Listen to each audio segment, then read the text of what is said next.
बिस्मिल्लाहिर्रहमानिर्रहीम, अस्सलाम वालेकुम। आप देख रहे हैं मुझे मेरे YouTube चैनल पर और मैं मुज़म्मिल अवान हूँ। जस्टिस मंसूर अली शाह ने 6 रुकनी बेंच के 2 जजेस पर एतराज़ आयद कर दिया है। एडिशनल रजिस्ट्रार जुडिशल नज़र अब्बास, जिनके खिलाफ सुप्रीम कोर्ट में एक तौहीन अदालत का मुकदमा चल रहा है, उस मुकदमे पर बनने वाला जो 6 रुकनी बेंच है, जो इंट्रा कोर्ट अपील पर 6 रुकनी बेंच बना, उसमें जस्टिस मंसूर अली शाह साहब ने एक बार फिर ट्विस्ट पैदा कर दिया। ट्विस्ट ये पैदा किया कि उन्होंने 2 जजेस के ऊपर एतराज आयद कर दिया। अब वो एतराज किस बुनियाद पर आयद किया, वो खबर बड़ी इंपॉर्टेंट है जो मैं आपसे डिस्कस करूंगा। दूसरी खबर ये है कि एडिशनल रजिस्ट्रार जुडिशल नजर अब्बास के खिलाफ जो तौहीन अदालत केस है, उसका फैसला कल सुनाया जाएगा। वो फैसला क्या होगा उसके ऊपर भी बात करूंगा। तीसरा मामला यह है कि सुप्रीम कोर्ट ऑफ पाकिस्तान में तहरीक-ए-इंसाफ ने 26वीं आईनी तरमीम को चैलेंज कर दिया।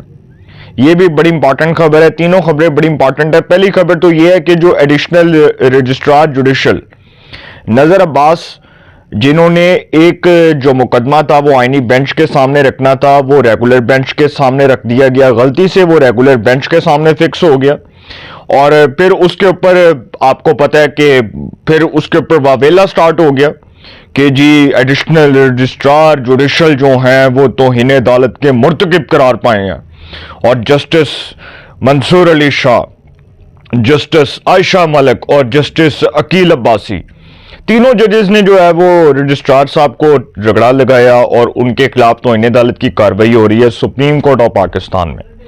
अब जजेस कमेटी जो है, जिसको जस्टिस याह्या अफरीदी हेड कर रहे हैं, उस जजेस कमेटी को, जिसको जस्टिस याह्या अफरीदी बतौर chief justice of Pakistan head कर रहे हैं, उस जजेस कमेटी ने यह फैसला किया कि जस्टिस याह्या अफरीदी, जस्टिस अमीनुद्दीन खान ने इंट्रा कोर्ट अपील पर जो रजिस्ट्रार ने तौहीन अदालत की कार्रवाई चैलेंज की थी, उस पर इंट्रा कोर्ट अपील पर एक 6 रुकनी लार्जर बेंच बना।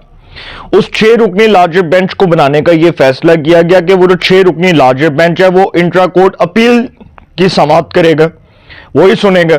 अब उस पर जस्टिस मंसूर ने एतराज आयद कर दिया। उन्होंने एतराज क्या आयद किया वो मैं आपके सामने रखूंगा। और एतराज में उन्होंने 2 जजेस जो हैं, जस्टिस जमाल खान मंदोखेल और जस्टिस मोहम्मद अली मजहर पर एतराज आयद कर दिया। उन्होंने दोनों जजेस पर किस बुनियाद पर एतराज आयद किया, ये खबर बड़ी इंपॉर्टेंट है। एडिशनल रजिस्ट्रार जुडिशल के खिलाफ तौहीन अदालत केस, जस्टिस मंसूर का बेंच के 2 जजेस पर एतराज।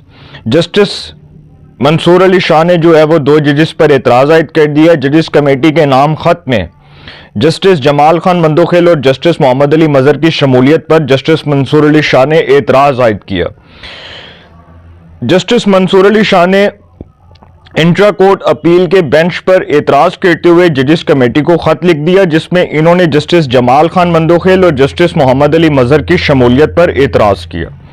जस्टिस मंसूर ने अपने खत में लिखा कि 23 नवंबर को जुडिशल कमीशन का इजलास हुआ, जिसके बाद चीफ जस्टिस ने अपने चैम्बर में कमेटी का गैर रस्मी इजलास बुलाया। इजलास में तजवीज़ दी कि सीनियरिटी के एतबार से 5 रुकनी बेंच इंट्रा कोर्ट अपील पर बनाया जाए। जस्टिस मंसूर के मुताबिक तजवीज़ दी गई थी कि बेंच में कि इन जजेस को शामिल ना किया जाए जो कमेटी के रुकन भी हैं। चीफ जस्टिस ने कहा कि वो 4 रुकनी बेंच बनाना पसंद करेंगे। रात 9:33 पर मेरे सेक्रेटरी का व्हाट्सएप मैसेज आया। उन्होंने मुझसे 6 रुकनी बेंच की मंजूरी का पूछा। जस्टिस मंसूर अली शाह कह रहे हैं, मैंने सेक्रेटरी को बताया कि मुझे इस पर एतराज है, सुबह जवाब दूंगा। खत में जस्टिस मंसूर ने मजीद लिखा कि रात 10:28 पर सेक्रेटरी ने बताया कि 6 रुकनी बेंच बन गया और रोस्टर भी जारी कर दिया। मेरा बेंच पर 2 मेंबरान की हद तक एतराज है। बेंचेस इख्तियारात का केस हमसे वापस लेने का फैसला दोनों कमेटियों ने किया। कमेटियों में शामिल जजेस के फैसले पर ही सवालात हैं। कमेटी में शामिल अरकान अपने किए पर खुद जज नहीं बन सकते। मेरे एतराजात को रिकॉर्ड का हिस्सा बनाया जाए। जस्टिस मंसूर अली शाह साहब जो हैं, उन्होंने एक बार फिर जो है ट्विस्ट पैदा कर दिया गेम के अंदर। और ये जो अदलिया के अंदर डिवाइड है, ये जो अदलिया के अंदर अब जजेस के दरमियान जो इख्तलाफात हैं, ये शिद्दत इख्तियार करते नजर आ रहे हैं और इसका कोई ना कोई नतीजा निकलता नजर आ रहा है। क्योंकि सर पहले तो ये था ना कि जस्टिस काजी फाइज ईसा थे तो वो बड़े अपराइट थे और उन्होंने अदलिया के अंदर ये सारा काम खत्म किया हुआ था। जो अदलिया के अंदर एक सियासी रोल था वो justice Muzair Naqvi, justice Ejazul Hasan, justice Umar Ata Bandial, justice Saqib Nisar, justice Asif Saeed Khosa जैसे जो जज थे जिनको पॉलिटिकल ज़्यादा जजेस कहा जाए, उन लोगों ने अदलिया के अंदर एक सियासी जो है वो रोल पैदा किया हुआ था, एक सियासी विंग बनाया हुआ था। और वही लोग जो आपको याद है कि फिर एक कहानी ये भी खुली थी जो कोर्ट रिपोर्टर्स बताते हैं कि चैम्बर के लोगों को उठा उठा के जो है ना वो जजेस बनाया जाता था। सीनियरिटी का असूल तो पहले दिन ही फोत हो गया था सुप्रीम कोर्ट में, क्योंकि सीनियरिटी तो किसी ने नहीं देखी। सीनियरिटी का असूल तो हमें कहीं दूर दूर तक नजर नहीं आया। तो इसका क्या नतीजा निकलता है? जस्टिस मंसूर अली शाह ने दो जजेस हैं कमेटी के, दो जजेस, उनके ऊपर एतराज आयद कर दिए। अब वो जो एतराज आयद किया वो कितना वैलिड है, किस हद तक वैलिड है, या उसके क्या कॉन्सिक्वेंसेज होंगे, ये आने वाला वक्त बताएगा। और जो रजिस्ट्रार जुडिशल के खिलाफ तौहीन अदालत का केस है, मुकदमा है, उसका फैसला कल सुनाया जा रहा है। तो देखते हैं इसमें क्या होता है। ये बड़ा इंपॉर्टेंट केस है और इसकी हेयरिंग की है जस्टिस मंसूर अली शाह ने, तो वो क्या डिसीजन देते हैं। दूसरा मामला 26वीं आईनी तरमीम से मुतल्लिक, बल्कि तीसरा मामला के दो खबरें तो मैंने आपके सामने रख दी हैं। तीसरा मामला 26वीं आईनी तरमीम से मुतल्लिक है। 26वीं आईनी तरमीम जब से पार्लियामान से मंजूर हुई है तो एक जुडिशल विंग तब से मुतहरिक हुआ है। और अगर आप जस्टिस मंसूर अली शाह साहब का अब तक का जो रोल है बतौर जज, वैसे तो वो मेरे लिए बड़े काबिल एहतराम है और सुप्रीम कोर्ट के वो मोस्ट सीनियर जज हैं, अब से लेकर तब तक जब से 26वीं आईनी तरमीम हुई है तब से लेकर अब तक, अगर आप इन मामलात को सामने रखें तो आपको एक बात बड़े आसानी के साथ समझ आ जाएगी कि जस्टिस मंसूर अली शाह और तहरीक इंसाफ का जो 26वीं आईनी तरमीम से मुतल्लिक जो इकदाम है, अगर इसको सामने रखें तो ये बात एक ही बनती है। सर ये जो है ना, ये कड़ियां वहीं से जाकर मिल रही हैं कि 26वीं आईनी तरमीम का इशारतन हवाला दिया जस्टिस मंसूर अली शाह ने जब सिंध हाई कोर्ट में एक इनकम टैक्स का केस चल रहा था। और सिंध हाई कोर्ट का जो इनकम टैक्स के हवाले से फैसला था, जब उसकी अपील सुप्रीम कोर्ट में आई तो जस्टिस मंसूर अली शाह ने तब उसका हवाला दिया इशारतन और कहा कि 26वीं आईनी तरमीम का इससे कोई ताल्लुक नहीं है। अगर कोई वैसे ही डर जाए तो अलग बात है। तो सर 26वीं आईनी तरमीम जिन्होंने चैलेंज की है, एक जुडिशल विंग जो तहरीक इंसाफ का मुतहरिक हुआ है, एक तरफ ये मुज़ाकरात की बात करते हैं और दूसरी तरफ ये पार्लियामान की आज़ादी, पार्लियामान की बालादस्ती, पार्लियामान की कानून साजी को अटैक करते हैं और उसको जाकर अदलिया में चैलेंज करते हैं। और जो वकील ने 26वीं आईनी तरमीम सुप्रीम कोर्ट में चैलेंज की है, उसने इसमें मौक़िफ़ अपनाया कि 26वीं आईनी तरमीम अदलिया की आज़ादी पर हमला है, अदलिया की बालादस्ती के ऊपर हमला है और पार्लियामान जो है अदलिया के फैसलों को किसी तरह से जो है कलअदम नहीं कर सकती, अदलिया के इख्तियारात में पार्लियामान मुदाखलत नहीं कर सकती। भाई पार्लियामान कानून साज इदारा है, पार्लियामान ने कानून बनाना है, पार्लियामान ने कवानीन बनाने हैं, पार्लियामान अदलिया से मुतल्लिक कवानीन बनाएगी, पार्लियामान को कोई नहीं रोक सकता। 26वीं आईनी तरमीम के हवाले से अगर कोई समझता है कि चीफ जस्टिस फुल कोर्ट बुला ले और वो फुल कोर्ट बैठकर 26वीं आईनी तरमीम के हवाले से केस की समाप्त कर दे तो 26वीं आईनी तरमीम कलअदम भी हो जाए तो इसका नुकसान तो बराह रास्त चीफ जस्टिस को होगा क्योंकि वो इसके बेनिफिशरी हैं।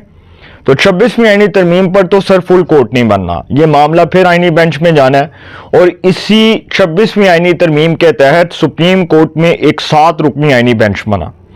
वो जो 7 रुकनी आईनी बेंच है उसके सरबराह जस्टिस अमीनुद्दीन खान है। जस्टिस अमीनुद्दीन खान 7 रुकनी आईनी बेंच के सरबराह हैं। तो उनके सामने जब ये मुकदमा आएगा तो उनके सामने तो बहुत ठोस किस्म के शवाहिद पेश करने पड़ेंगे इस बुनियाद पर कि 26वीं आईनी तरमीम को कलअदम करार दिया जाए। भाई जस्टिफिकेशन ही बड़ी कमजोर है, सिर्फ ये कि जी अदलिया की आज़ादी पर हमला, ये तो कोई जस्टिफिकेशन नहीं है। आप जस्टिफिकेशन दें कि अदलिया की आज़ादी पर हमला कैसे हुआ, अदलिया के इख्तियारात कैसे कम हुए, क्या सुप्रीम कोर्ट में जो सीनियरिटी का असूल है वो ख़त्म नहीं होना चाहिए? मैं समझता हूँ होना चाहिए। अल जिहाद ट्रस्ट केस जो जजेस की सीनियरिटी का एक प्रिंसिपल है, उसका एक असूल है, उस केस में जजेस की सीनियरिटी का असूल तय हो चुका था। लेकिन हमने क्या किया कि हमने खुद उस असूल को रौंदा। कैसे रौंदा कि हमने जब हमारे चीफ जस्टिस साहिबान आते थे तो उन्होंने अपने लाइक माइंडेड जजेस को हाई कोर्ट से उठाकर सुप्रीम कोर्ट का जज बना दिया।